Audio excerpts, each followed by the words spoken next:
Hey guys, how are you? We're doing well. We're doing well. Okay, can you like introduce yourselves a little bit and let me know what you're doing here in Ecuador? Yeah, sure. My name is Tyler, and I came to Ecuador to raft down the Amazon River on a homemade bamboo boat and film a documentary about it. And that's what I do. I'm a photographer and filmmaker. Cool. Okay. I'm Gabriela, law student, and I came from the same region. Gabriela, you're from Brazil, right? Yep. Cool. The Amazon. Brazil, and Tyler from the States. And yeah, I'm from San Francisco, California. And Tyler, I know you're studying environmental science, is it? Yeah, I'm Okay. studying environmental science, and that was part of my motivation to make an environmental documentary. Okay, tell me a little bit about the project, building the boat, how long you've been here, what you guys been doing. Yeah, we've been here for I've been here for 10 months. Gabby here has been here for 6 months. And we have built the boat already, and we're waiting to take off on it. And the boat is made from balsa wood, a tree here that's a fairly sustainable material to build out of, and balsa wood and bamboo. And we're going to spend 4 months on the boat, sailing from the jungle of Ecuador in the Amazon, through Peru and into Brazil to Manaus. And we've chosen to stop in Manaus because there are potentially pirates and it gets dangerous after that. Wow, that's crazy. And what's the motivation behind the project? I came from the Amazon. I lived there my whole life, so for me it's like something personal and a way to teach people about the place I came from Okay. and problems, people. And Tyler? And my motivation comes from both a personal and environmental standpoint. You know, I'm here to help the people of the Amazon and to help not cause so much impact and so much destruction on the world with what we're doing to the Amazon. And also from a personal standpoint, I love, you know, helping people, and I love making videos about doing that.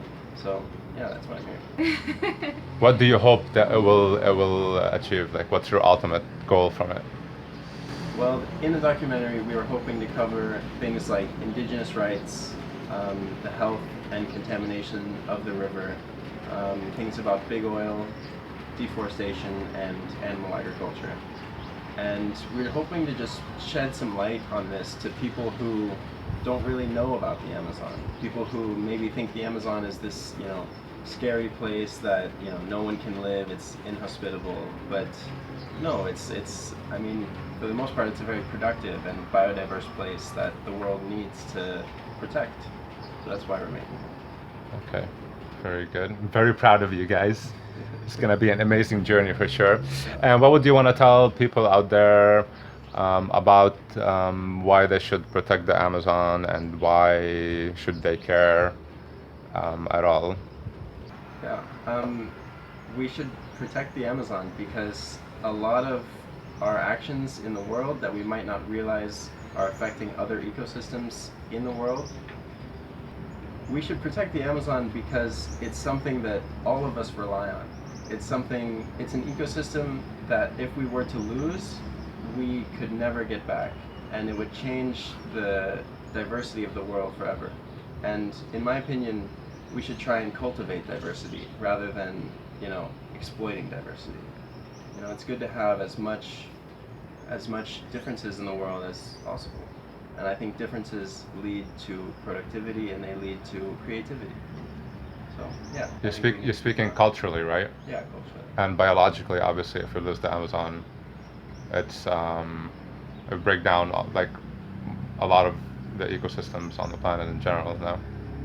Yeah, yeah, it's one of the most biodiverse places on the planet and one of the most culturally diverse places on the planet.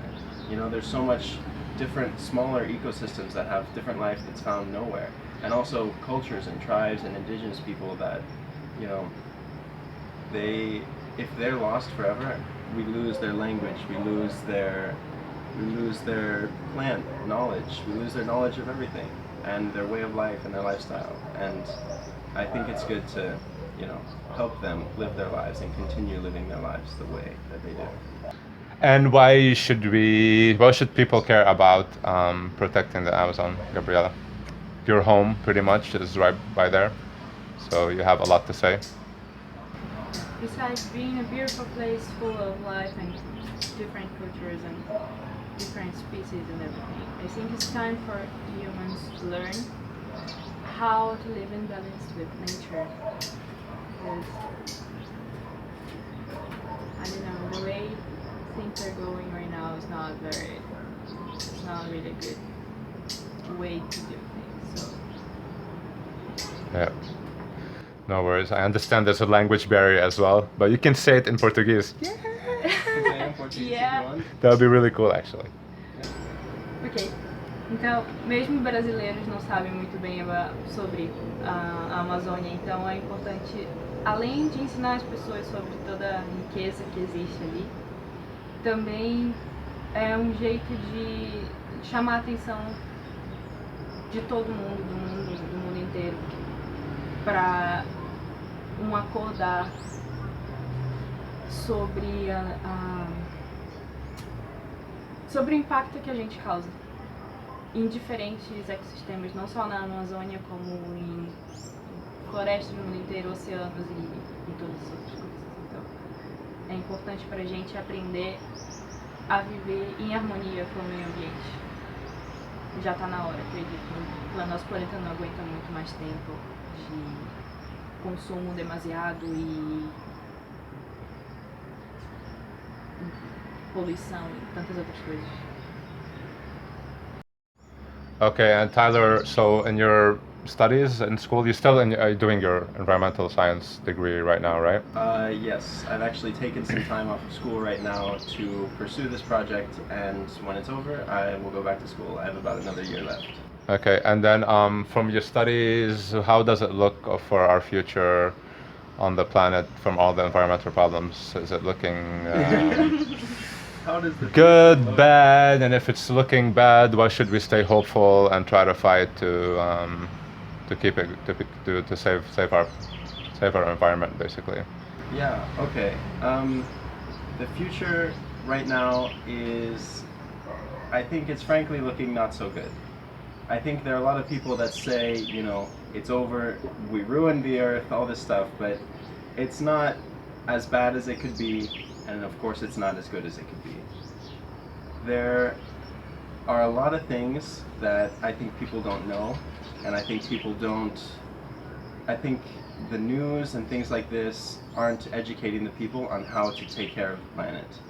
And I think a lot of the big environmental groups, like, I don't know, Greenpeace or things like this, I think a lot of them are advocating for individuals to change their lifestyle, and this is a good thing. It's good to conserve water, it's good to, eat healthy food that comes from a local farm. But I think what they aren't telling you is that the government has a lot to do with environmental policy, and that these policies shape the way we, consume, the way we, build our houses and all of this. And I think to really have a positive impact on the earth, it would be beneficial for more people to involve themselves in politics and to vote for the right people and to try and change policies that would be better for the earth than change themselves personally. So pursuing both at the same time is obviously the right way to go. Yeah, perfect. And one thing I tell people normally when I speak with them about the environment, like, the joke is on us. Like, we are actually killing ourselves at the end of the day, and life on the planet will recover and keeps going, but we won't be here to enjoy Yeah. the Earth, basically. Like, I mean, we're not destroying life on the planet, are we? Like, I mean, No. life is pretty much indestructible, been here for 3.8 billion years and went through so many catastrophes and natural disasters, and it's still here, yeah? So the joke is on us pretty much at the end. I would agree. Yeah. Life, we don't exactly know how life occurred. Life is still a miracle. They call it the miracle of life. But no matter what humans do to the earth, life will go on. No matter what happens, we can't destroy the biological process and evolution of life. And, you know, we're here for our short period of time, and I think that leads to a bit of short-sightedness in our lives when we're only living to be 70, 80 years old. But even if the whole human race were to be wiped out, you know, life continues on. The earth is the earth, and we're not going to destroy it. So we might as well, you know, help it, and so we can enjoy what we do while we're here. Yeah, and then let the other generations to come enjoy it. I mean, we're here for 70 or 80 years, like you said. At least we can try to reduce our impact on nature as much as possible and be part of the solution for the next generations to enjoy as well, and not live a selfish life just dedicated to our needs, right? Yeah, of course. For sure. Our children are going to grow up in the world that we live in today. So if we destroy the world today, our children will have a diminished world to live in. And no parent wants that for their children. Yeah. Well, guys, thank you so much. I think you're doing something really, really amazing. I hope it goes amazing and you achieve all your goals. And Thank you. Awesome. definitely like check with me and let me know what happens after. Of course, we will. Peace. Peace.